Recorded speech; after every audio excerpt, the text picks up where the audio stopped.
नमस्कार, जीएसटी पर खास कवरेज में आपका स्वागत है। मैं हूं मनीष। आज कहीं ना कहीं बाजार के लिए इकोनॉमी के लिहाज से एक बड़ा दिन है, क्योंकि जीएसटी पे जिस तरह से आज राज्यसभा में चर्चा होने वाली है और इस बात की पूरी संभावना है कि जीएसटी पास हो जाएगा। माना जा रहा है जानकारों की राय में कि 10 से लेकर 15 सालों में सबसे बड़ा आर्थिक रिफॉर्म है और कहीं ना कहीं इसका सीधे तौर पर इकोनॉमी पर असर देखने को मिलेगा और इसका असर बाजार पर भी देखने को मिलेगा। हालांकि आज देखिए बाजार में थोड़ी सी गिरावट देखने को मिल रही है, फिर 60-61 अंकों की जो है बाजार में गिरावट देखने को मिली। ऊपरी स्तर थोड़ा बाजार कमजोर हुआ है, तो कहीं ना कहीं जीएसटी से पहले सामान्य तौर पर यह ट्रेंड होता है सेल और न्यूज़ कहीं ना कहीं जीएसटी पास हो उस पर बहस उससे पहले एक बार के लिए मुनाफा वसूली बाजार में देखने को मिल रही है। सबसे बड़ी बात यह है कि आज कई सारे स्टॉक्स देखिए, खासतौर पर लॉजिस्टिक स्टॉक्स देखिए, जहां पे कहीं ना कहीं मुनाफा वसूली का चपेट में देखने को मिला। गति जैसे स्टॉक्स देखिए, स्नोमैन लॉजिस्टिक जैसे स्टॉक्स देखिए, वहां कहीं ना कहीं मुनाफा वसूली का थोड़ा दबाव देखने को मिला। पटेल इंटीग्रेटेड लॉजिस्टिक जैसे स्टॉक्स है जहां पे आज के ट्रेड में दबाव देखने को मिल रहा है। HUL लॉजिस्टिक स्टॉक्स में देखिए सीधे तौर पर मुनाफा वसूली देखने को मिले। गति दिन के निचले स्तर के आसपास ट्रेड करा है। स्नोमैन लॉजिस्टिक, इन तमाम शेयरों में पिछले कुछ दिनों में एक बहुत बड़ी रैली देखने को मिली थी।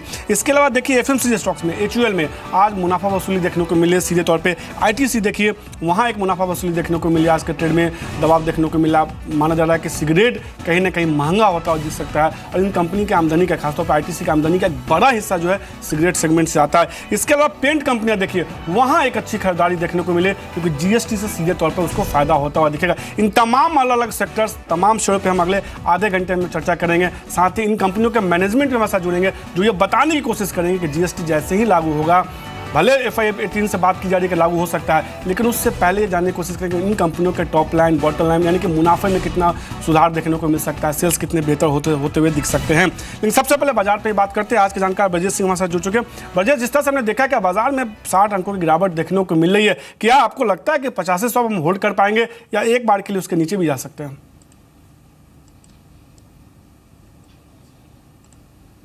Good afternoon Manish ji. Overall trend market का तो इस समय बाई ऑन डिप की स्ट्रेटेजी में जो चल रहा था वो अब तो ऐसा लगता हो गया है।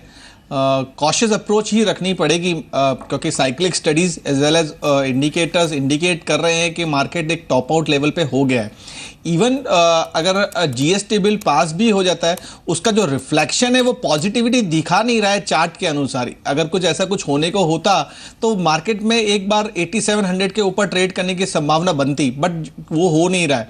अगर आप पिछले 2 हफ्ते का भी अगर आप विश्लेषण अगर आप देखेंगे तो 8680 8685 का जो लेवल था वो एक रेजिस्टेंस की तरह प्ले कर रहा था। अगर हम उसके ऊपर बंद देते तो निफ्टी नो डाउट 8740 से लेकर 8750 तक के लेवल आपको दिखा था, और अगर मोमेंटम बरकरार रहता तो एक बार आपको 8840 तक के भी लेवल देखने को मिलते। बट क्योंकि निफ्टी 8685 के आसपास बंद नहीं दे रहा है, वहां से बिकवाली उसमें बरकरार है और निफ्टी आवरली चार्ट पे एक लोअर हाई बॉटम फॉर्मेशन दिखा रहा है, जो कि इंडिकेट करता है कि एक बार हम हो सकता है कि 8500 के भी लेवल को ब्रेक करेंगे। अगर हम और विश्लेषण अगर हम देखना चाहें तो 8480 का एक लेवल है निकल के आ रहा है इंपॉर्टेंट सपोर्ट, और ट्रेंड रिवर्सल जब तक 8380 ब्रेक नहीं कर तब तक आप बोल सकते हैं कि थोड़ा बुल बरकरार है। In case any closing below 8380 would be a sign that कि यहां से मार्केट और ड्रिफ्ट हो सकता है नीचे के लिए। तो कहीं ना कहीं अभी बाय ऑन डिप्स की स्ट्रेटजी के साथ ही चल रहे हैं ब्रजेश। लेकिन आज लॉजिस्टिक स्टॉक्स देखिए, हम इस पर खासतौर पर चर्चा भी करेंगे, मेरे सहयोगी जुड़ेंगे और बताने की कोशिश करेंगे कि पूरे सेक्टर को क्या फायदा होता है देखेगा। लेकिन आज देखिए गति, snowman logistic, Patel integrated logistic जैसे स्टॉक्स में काफ़ी तेज गिरावट देखने को मिली है। इसके बाद दूसरे लॉजिस्टिक्स देखिए, कंटेनर कॉर्पोरेशन जैसे स्टॉक्स भी कमजोर है। खासतौर पर मैं गति, snowman logistics, Patel integrated logistics पर राय चाहूँगा। जिनके पास है उनको होल्ड करना चाहिए या आपको लगता है कि नहीं एक बार के लिए तो मुनाफा वसूली कर लीजिए, गिरावट देखने को मिल सकती है? देखिए, अगर मैं गति के पहले बारे में अगर चार्ट पर देखूं और बताऊं तो नो डाउट एक 100 के आसपास में एक अच्छा एक बेस फॉर्मेशन आपको देखने को मिला था, जो कि स्टॉक्स ने अपवर्ड ट्रेंड जर्नी बरकरार रखी है। अगर आप इसका अगर फिबोनाची रिट्रेसमेंट भी निकालते हैं तो समवेयर ऑन 345 के आसपास का इसका एक हाई था, वहां से जो इसमें बिकवाली है वो लगभग 90 रुपए गई। इसका 50% रिट्रेसमेंट वैल्यू लगभग 220 के आसपास में आ रही। तो मेरा तो मानना यही है कि ऐसे कोई चार्ट के अनुसार घबराने की जरूरत नहीं है गति के लिए, जब तक 155 का लेवल ब्रेक नहीं करता है। इनकेस अगर किसी के पास में बाइंग अगर है तो मेरी सलाह ये है कि थोड़ा प्रॉफिट बुक कर लीजिए निचले स्तरों के अनुसार, और अगर किसी को फ्रेश बाइंग करनी है तो समवेयर 170 के आसपास में डेफिनेटली बाइंग करें, 150 का स्टॉप लॉस लेके चलें, और एक 6 महीने के लिहाज से लगभग आपको 220 से 225 के लेवल आपको देखने को मिलेंगे। तो कहने के ब्रजेश को लगता है कि गिरावट पर विगति खरीदारी की चलिए तेजी देखने को मिल सकती है। और मेरे दोनों सहयोगी इनफैक्ट अंचल और संदीप जुड़ भी चुके हैं, वो सीधे तौर पर ये बताएंगे कि किन किन सेक्टर के लिए जो है जीएसटी पॉजिटिव है, किन किन सेक्टर के लिए नेगेटिव है। अंचल ये बताने की कोशिश करेंगे कि उस सेक्टर में कौन सी शेयर हैं जिस पे आपको नज़र बना के रखनी चाहिए, और जीएसटी से पहले अपना पोर्टफोलियो आपको कैसे बनाना चाहिए। संदीप, आपके साथ ही शुरुआत करेंगे। सबसे पहले कुछ एक ऐसे सेक्टर बताइए जिनको सीधे तौर पे जीएसटी से फायदा होने वाला है। शुक्रिया मनीष, लॉजिस्टिक्स की बात आप कर रहे थे। इनफैक्ट ये एक ऐसा सेक्टर है जिसका जीएसटी पास होने का सीधे तौर पे फायदा देखने को मिलेगा। इनके वॉल्यूम्स में बढ़त आएगी, मांग में इजाफा होगा, तो डायरेक्टली कहीं ना कहीं इससे फायदा देखने को मिलेगा। साथ ही साथ अगर आप देखें कि जो लागत है उसमें कमी आएगी। फिलहाल भारत में अगर आप देखें लॉजिस्टिक लागत करीब 14% के आसपास की है। बाकी डेवलप्ड देशों के मुकाबले अगर आप देखें तो कॉस्ट काफ़ी हाई है, जहाँ पे 7 से 8% के आसपास की कॉस्ट आती है। तो जीएसटी लागू होने के बाद जो टैक्स स्ट्रक्चर है उसमें थोड़ा सुधार देखने को मिलेगा, जिसकी वजह से इनकी जो लागत है उसमें कमी आएगी और वॉल्यूम ग्रोथ बढ़ेगी, जिसकी वजह से सीधे तौर पर इनको फायदा देखने को मिलेगा। इसके साथ साथ अगर लॉजिस्टिक की मांग बढ़ती है तो ऑटो सेक्टर को कहीं ना कहीं फायदा देखने को मिलेगा, क्योंकि जो हैवी ट्रक्स की मांग है उसमें इजाफा देखने को मिलेगा। जो ऑर्डर इनफ्लोस है इस सेक्टर से ऑटो सेक्टर के लिए, खासतौर पर ट्रक्स के लिए, उसमें इजाफा देखने को मिलेगा। साथ ही साथ जो एसयूवीज बनाने वाली कंपनी है उनके लिए फायदा होगा, क्योंकि फिलहाल अगर आप देखें एसयूवीज पर 40 से 41% के आसपास की टैक्स रेट है। जीएसटी लागू होने के बाद 20 से 24% के आसपास की टैक्स रेट रह जाएगी, तो उस लिहाज से भी कहीं ना कहीं फायदा देखने को मिलेगा। तीसरा जो सेक्टर मेजर बेनिफिशियरी है वो है एफएमसीजी सेक्टर। फिलहाल अगर आप देखें तो करीब 25% के आसपास का इंडायरेक्ट टैक्स रेट है। जीएसटी लागू होने के बाद ये जो इंडायरेक्ट टैक्स रेट है उसमें कमी देखने को मिलेगी। साथ ही साथ जो अनऑर्गेनाइज सेक्टर है वहाँ से कंपटीशन कम होगा और अनऑर्गेनाइज सेक्टर की लागत बढ़ेगी, जिसकी वजह से इनके जो वॉल्यूम्स हैं उसमें इजाफा देखने को मिल सकता है। चौथा सेक्टर है मल्टीप्लेक्स सेक्टर। फिलहाल अगर आप देखें जो सभी टैक्स लगते हैं एंटरटेनमेंट के लिहाज से, उसकी जो दर है वो करीब कुल मिला के 28% के आसपास की आती है। जीएसटी की दर माना जा रहा है कि 18 से 19% के आसपास की होगी, तो उस लिहाज से टैक्स रेट में कमी आएगी, तो एंटरटेनमेंट कंपनीज में भी फायदा देखने को मिलेगा। और आखिर में सेरामिक कंपनीज, अनऑर्गेनाइज सेक्टर का काफ़ी ज़्यादा दबदबा है, कंपटीशन कम होगा, इनकी जो मांग है उसमें इजाफा देखने को मिलेगा और टैक्स रेट में भी कमी आएगी, जिसकी वजह से सेरामिक्स कंपनियों में भी इसका सीधे तौर पर फायदा देखने को मिलेगा। तो कहीं ना कहीं कुछ एक ऐसा सेक्टर सीधे तौर पर जिसको फायदा होगा, लॉजिस्टिक्स को फायदा होगा, ऑटो कंपनियों को फायदा होगा, सिरामिक्स कंपनियों को फायदा होगा, एफएमसीजी सेक्टर को फायदा होगा और मल्टीप्लेक्स सेक्टर को फायदा होगा। अंचल भी मेरे साथ बने हुए हैं। अंचल, संदीप ने तो सेक्टर्स की बात की है, चलिए सेक्टर्स में से कौन से स्टॉक्स होंगे जो बेहतर रिटर्न दे सकते हैं, जिन पे दाव लगाने की सलाह लगातार जानकार दे रहे हैं? बिल्कुल मनीष, देखिए शुरुआत एक एक करके करते हैं। सबसे पहले संदीप ने बात की लॉजिस्टिक्स की, शानदार रनअप ऑलरेडी आ चुका है, लेकिन आप फिर भी नजर रखिए गति जैसे शेयरों पे, all cargo, sickle logistics, blue dart और स्नोमैन लॉजिस्टिक्स, ये कुछ ऐसे शेयर हैं जिनमें अभी भी दम है, यहाँ से और तेजी दिखा सकते हैं। जीएसटी का सीधा फायदा कहीं ना कहीं लॉजिस्टिक्स को आएगा, साथ ही ऑटो सेक्टर का भी फायदा घूम फिर के वापस लॉजिस्टिक्स शेयरों को भी आता हुआ दिखेगा। ऑटो सेक्टर को भी फायदा आता हुआ दिखेगा, जीएसटी लागू होने पे यूनिफॉर्म टैक्स रेट हो जाएगी। हैवी व्हीकल कंपनियों को सबसे ज़्यादा फायदा आएगा। आप नज़र रखिए एमएनएम के शेयर पे, देखिए ये बेस्ट प्लेस्ड कंपनी है, इसका एक हैवी पैसेंजर व्हीकल यानी ये एसयूवी सेगमेंट में भी है और हैवी व्हीकल सेगमेंट में सीधा फायदा कंपनी को आता हुआ दिखेगा जीएसटी का। मारुति सुजुकी को पैसेंजर व्हीकल सेगमेंट में फायदा आएगा, हीरो मोटोकॉर्प भी है, अशोक लेलैंड और SML Isuzu, pure heavy vehicle play, ये दोनों शेयर हैं। जीएसटी लागू होता है तो सीधा फायदा इन दोनों कंपनियों का, सबसे बड़े हैवी व्हीकल मैन्युफैक्चरर्स और Tata Motors definitely, no doubt. और साथ ही साथ FMCG share, ITC, Marico, Emami, HUL, Britannia, Dabur, सूची बहुत लंबी है मनीष, लेकिन ये कुछ 5 ऐसे बड़े शेयर हैं जिन पे आपको नजर रखनी चाहिए और ये इन्वेस्टमेंट के लिए बेहतरीन पिक्स हो सकती हैं। आईटीसी पे लगातार काफी समय से आप ब्रोकर्स वापस से पलटते हुए दिखे, बाई की सलाह दे रहे हैं, लंबी अवधि के लिए निवेश की सलाह दे रहे हैं। जीएसटी का सीधा फायदा कहीं ना कहीं सेक्टर को आएगा। अनऑर्गेनाइज मार्केट जो रूरल इंडिया में स्पैन करता है वो साफ तौर पर हट जाएगा जीएसटी से, सीधा फायदा इनके मार्केट शेयर के तौर पर इनको रिफ्लेक्ट होता हुआ दिखेगा।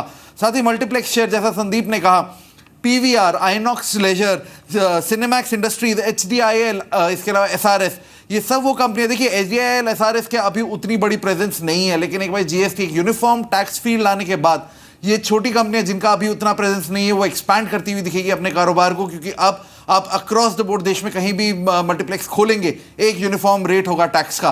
तो कहीं ना कहीं ऐसी कंपनियों पर नजर रखिए मल्टीप्लेक्स में जो आगे चल के एक्सपैंड करती हुई दिखेगी। पीवीआर लगातार एक्सपेंशन मोड में रही है। और एंड में ceramics, HSIL, Kajaria, Somany ceramics, Nitco tiles और ज़्यादा पोकरना, ये कुछ ऐसे शेयर हैं सेक्टर में बहुत ज़्यादा प्ले होता है नॉन ऑर्गेनाइज प्लेयर्स का, बहुत बड़ा मार्केट शेयर है अनऑर्गेनाइज प्लेयर्स के बाद। जीएसटी आने के बाद एक टैक्स रूल की वजह से इन कंपनियों को फायदा होगा, मार्केट शेयर तो बढ़ेगा ही बढ़ेगा, बाकी जो इन पे हैवी टैक्स बर्डन है वो कहीं ना कहीं रिड्यूस होता हुआ दिखेगा। तो इन 5 सिरेमिक्स कंपनियों पे डेफिनेटली नजर रखिएगा। निश्चित रूप से 5 नहीं, अपने अंचल एक तरह से कहा जाए तो अपने 25 स्टॉक्स बता दिए हैं जिसका सीधे तौर पर असर देखने को मिलेगा। ब्रजेश से हम जानने की कोशिश भी करेंगे कि इसमें से कौन से सेक्टर्स में कौन से स्टॉक्स हैं उनको ज़्यादा पसंद है, जहां उनको लगता है कि बेहतर रिटर्न देखने को मिल सकता है, जिसमें खरीदारी करनी चाहिए।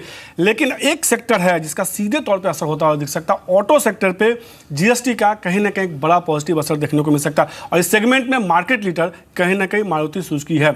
मारुति सुजुकी के चेयरमैन आसिफ भागवत से हमारे साथ जुड़े हुए, उनसे बात करते हैं कि उनको किस तरह से फायदा होगा।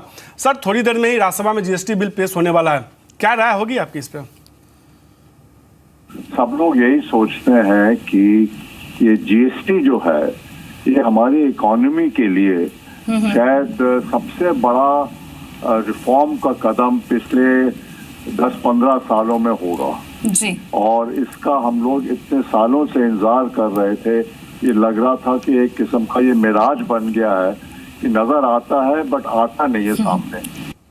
सर, जीएसटी के रेट को लेकर लगातार कई सारी चर्चा चल रही हैं। कुछ राय है कि 15 से लेकर 18% तक हो सकता है, उसके ऊपर भी कुछ बातें हो रही है। इंडस्ट्री को कितने जीएसटी रेट की उम्मीद है? देखिए, हमको तो ये है कि ये अभी तक जो सुनने में आ रहा है कि जो रेट वो होगा वो 18 और 15.5 के बीच में कोई रेट होगा, जीएसटी का जनरल रेट जो है। और इसमें थोड़ा बहुत फायदा नुकसान होगा वो तो अलग रहा, मगर ओवरऑल जीएसटी से जो इकोनॉमी को फायदा होगा वो कहीं ज्यादा होगा। खास तौर से जितना लॉजिस्टिक्स का एरिया है, ट्रांसपोर्टेशन का, स्टोरेज का, डिस्ट्रीब्यूशन का, उस सब में बहुत फायदा हो जाएगा। ओवरऑल तो जीएसटी आना ही आना चाहिए। मेरे ख्याल से रेट 18 से ज्यादा होगा नहीं। जी जी जी। तो we are comfortable with that. Sir, आखिरी सवाल होगा, जीएसटी बिल में जो नए संशोधन किए गए हैं उस पर खासतौर पे आपके सेक्टर ऑटो सेक्टर की बात करें, उस पर कितना असर देखने को मिलेगा? जीएसटी आने से ये एवेजन की गुंजाइश जो है ये बहुत काफी कम हो जाएगी। जी जी जी। तो इसके 2 असर होंगे। एक तो कस्टमर के जो एक्चुअल पैसे देने पड़ेंगे उसको वो शायद थोड़े बढ़ जाएंगे जी, मगर गवर्नमेंट की रेवेन्यूज काफी बढ़ जाएंगी। और ये जो अंदाजा लगाया गया है स्टेट्स में कि हमारे इतने साल तक इतना नुकसान हो जाएगा, मैं समझता हूँ कि अगर जीएसटी का इम्प्लीमेंटेशन सही तौर से होता है तो एक्चुअल लॉस जो स्टेट्स में होगा वो उनके एस्टिमेट से कहीं ज्यादा कम होगा। और हो सकता है कि 1 साल के अंदर अंदर या दूसरे साल में कोई लॉस ना रहे। तो निश्चित रूप से कई सारे सेक्टर्स हैं और सीधे तौर पे ये मानते हुए आरसी मारुति के चेयरमैन की जीएसटी जो उनकी दर उनको उम्मीद जो है 15.5% से लेकर 18% के आसपास के बीच होता हुआ दिखेगा। और इन्होंने थोड़ी अपने ट्वीट भी किया है। उनका कहना है सीधे तौर पे कि इसका फ़ायदा सीधे तौर पे देखने को मिला इकोनॉमी पर। ये मानते हैं कि 10 से लेकर 15 सालों में ये सबसे बड़ा रिफॉर्म होगा और इकोनॉमी को बड़ा सहारा मिलता हुआ दिख सकता है। इसके अलावा कुछ और भी आप देख रहे हैं, अदिति गोदरेज के चेयरमैन अदिति गोदरेज का भी ट्वीट आता हुआ दिखा है कि उनका कहना है कि 1991 के बाद का ये सबसे बड़ा रिफॉर्म है। याद होगा, आर्थिक सुधारों के 25 साल पूरे हो चुके हैं, उसके बाद एक बड़ा सुधार होने वाला है जिसका फायदा होता हुआ दिखेगा। वहीं महिंद्रा के चेयरमैन आनंद महिंद्रा का भी मानना है कि कहीं ना कहीं ये सीधे तौर पर फायदा होता हुआ दिखेगा इकोनॉमी को। इससे कहीं ना कहीं बड़ी राहत और बड़े सुधार देख के तौर पर ये मानते हुए चलते हैं। कई सारे स्टॉक्स की हमने सेक्टर्स की खासतौर पर चर्चा की है। इसके अलावा हमने कुछ कॉर्पोरेट दिग्गजों से बात की।